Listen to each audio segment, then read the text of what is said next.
देश में आज भी लाखों परिवार हैं जो अपनी सेविंग्स के लिए अभी भी स्मॉल सेविंग स्कीम्स पर भरोसा करते हैं।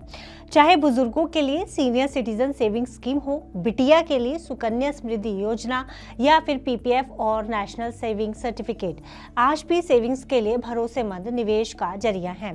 ऐसे में ये खबर उन लाखों मध्यम वर्गीय परिवारों और वरिष्ठ नागरिकों के लिए बहुत जरूरी है जो अपनी बचत पर मिलने वाले ब्याज पर ही निर्भर रहते हैं। चूंकि सरकार हर तिमाही इन स्मॉल सेविंग्स पर मिलने वाली ब्याज दरों की समीक्षा करती है, ऐसे में 1 अप्रैल से शुरू होने वाली तिमाही के लिए ब्याज दरों का ऐलान सरकार की तरफ से हो गया है। क्या बदलाव हुआ है आपकी सेविंग स्कीम पर? क्या इन्हें घटाया गया है या फिर बढ़ाया गया है? आइए जानते हैं इस वीडियो में। नमस्कार, मेरा नाम है गुंजन मित्तल और आप देख रहे हैं मनी 9। 1 अप्रैल से अगली तिमाही की शुरुआत हो जाएगी। साथ ही नए फाइनेंशियल ईयर की शुरुआत के साथ साथ बहुत कुछ बदलने वाला है। लेकिन क्या आपकी वो बचत जो आपने बुढ़ापे के लिए या बच्चों की पढ़ाई के लिए पीपीएफ या सुकन्या समृद्धि योजना में जमा कर रखी है, उस पर मिलने वाला ब्याज भी बदलने वाला है?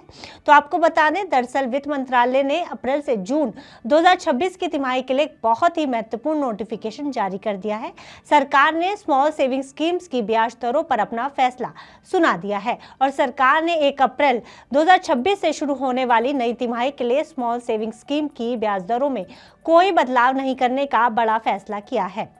सबसे पहले सुनाते हैं कि क्या है सरकार का फैसला। दरअसल सरकार हर 3 महीने में छोटी बचत योजनाओं की ब्याज दरों की समीक्षा करती है और इस बार सरकार ने फैसला किया है कि अप्रैल 2026 से जून 2026 तक ब्याज दरें वैसी ही रहेंगी जैसी पिछली तिमाही यानी कि जनवरी मार्च में थी। आमतौर पर ब्याज दरें सरकारी बॉन्ड के मुनाफे के आधार पर तय होती हैं, लेकिन एक्सपर्ट्स का मानना है कि महंगाई को काबू में रखने के लिए सरकार ने इन्हें स्थिर रखने का फैसला लिया है।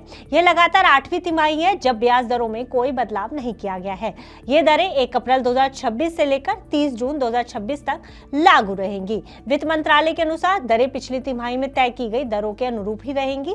इससे निवेशकों के लिए स्थिरता सुनिश्चित होगी। अब बता देते हैं कि आपके निवेश पर किस स्कीम पर कितना ब्याज मिल रहा है। पीपीएफ की बात करें तो पीपीएफ पर इस समय 7.1% का ब्याज आपको मिल रहा है। इसमें लंबे समय से कोई बदलाव नहीं हुआ है। इसके बाद बात करते हैं सुकन्या समृद्धि योजना की। इस पर 8.2% की दर से ब्याज मिलता है। बेटियों के लिए सबसे बेहतरीन स्कीम है। इसके बाद बात करते हैं सीनियर सिटीजन सेविंग स्कीम यानी कि SCSS की। तो इस पर भी 8.2% की दर से ब्याज मिलता है। बुजुर्गों और वरिष्ठ नागरिकों के लिए सबसे सुरक्षित विकल्प है निवेश का। तीसरी बात करते हैं NSC यानी नेशनल सेविंग सर्टिफिकेट की। तो इस पर मौजूदा समय में आपको 7.7% की दर से ब्याज मिलता है। इसके बाद बारी आती है KVP यानी किसान विकास पत्र की। तो इस समय आपको 7.5% की दर से ब्याज मिल रहा है। आपका पैसा 115 महीनों में डबल हो जाता है इस स्कीम में। अब बात करते हैं पोस्ट ऑफिस की FD की।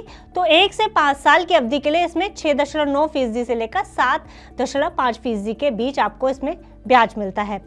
इसके बाद मंथली इनकम स्कीम की बात कर लें तो इस पर अभी मौजूदा समय में आपको 7.4% की दर से ब्याज मिल रहा है।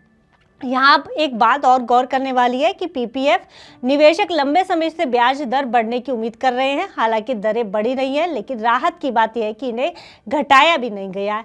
आपको बता दें कि पीपीएफ का 7.1% ब्याज बैंक FD के 9% के बराबर है, क्योंकि इसमें मिलने वाला पैसा पूरी तरह टैक्स फ्री होता है। इन ब्याज दरों का आम जनता और निवेशकों पर क्या असर होगा, इसे समझने की भी कोशिश करते हैं। दरअसल वरिष्ठ नागरिकों के लिए जैसे कि सीनियर सिटीजन सेविंग स्कीम पर 8.2% की ब्याज मिलना जारी रहेगा, जो बैंक FD के मुकाबले अभी भी बहुत आकर्षक है और इससे बचत की आदत बनती है, क्योंकि ब्याज दरें स्थिर रहने से निवेशकों में भरोसा बना रहता है और उनका रिटर्न सुरक्षित रहता है। और तीसरा है लोन की दरें। छोटी बचत योजनाओं की दरें स्थिर रहने का संकेत है कि आने वाले समय में आपके होम लोन या कार लोन की EMI में भी बड़ी राहत मिलने की संभावना कम है। तो कुल मिलाकर 1 अप्रैल 2026 से शुरू हो रही इस नई तिमाही में आपकी योजनाओं पर मिलने वाला मुनाफा कम नहीं होगा। ये अपने आप में एक अच्छी खबर है। अगर आप निवेश की सोच रहे हैं तो सुकन्या समृद्धि योजना और सीनियर सिटीजन स्कीम अभी भी सबसे टॉप पर है, क्योंकि इसमें अभी भी 8.2% की दर से आपको ब्याज मिलता है, जो कई सरकारी और प्राइवेट बैंकों की FD से कहीं ज्यादा है। आप अपनी बचत किस स्कीम में निवेश करना पसंद करते हैं? क्या आपको लगता है कि पीपीएफ का ब्याज अब बढ़ना चाहिए? आपकी राय हमें अपने कमेंट बॉक्स में लिखना मत भूलिएगा।